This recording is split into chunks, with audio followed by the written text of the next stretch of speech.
যাচ্ছি কবি দেবাশিসের দণ্ডের লেখা কবিতা জবাব নেই। রবি ঠাকুর, বহুদিন হইল তুমি আমাকে ছাইড়ে চলে গেছো। গেলে গেলে গান কবিতার বই খাতাগুলি সঙ্গে করে কে এনে নিয়ে গেলে নাই?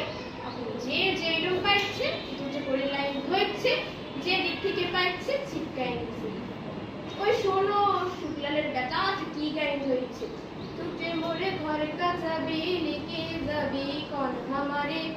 একদিন দমে উঠল, বলল এখানে কি গাইন ধরেছিস? বললো ভোজপুরি রবীন্দ্রসঙ্গীত, রিমিক বটে রিমিক। আগের কালকের পরে হারমোনিয়াম বাজায় আর চলবে গলাই, এগুলি এখন নতুন স্টাইলে গাইতে হইবে। বলো দেখি রবি ঠাকুর, তুমি এগুলি কি করলে? গান কবিতার বই খাতাগুলি কেন নিয়ে গেলে নাই? বলরাম মাঝে শাড়ি কাপড়ের দোকান দিতে, বলরাম বস্ত্রালয় উপরে ভুগলে ভুগলে করে লিখে দিচ্ছে সবারে করিয়া আহ্বান।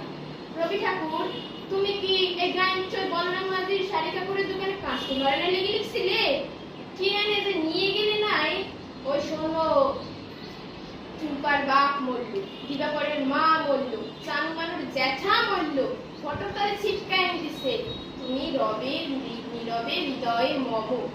কে কোথায় মরবে তুমি কি তাগিদ লাগিয়ে সব লিখছিলে রবি ঠাকুর? কেন যে গান কবিতার বই খাতাগুলি সঙ্গে করে নিয়ে গেলে নাই? এখন একটাই প্রশ্ন, কেন নিয়ে গেলে নাই? এখন অ্যাডভার্টাইজমেন্ট গুলাও দিচ্ছে, ধূপকাঠি, আগরবাতি, ছাতা ইত্যাদি নিয়ে তোমার গানগুলাই চলে।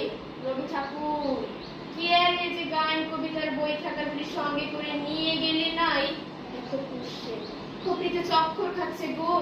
কাকে শুধাবো, কে উত্তর দিবার পারবো?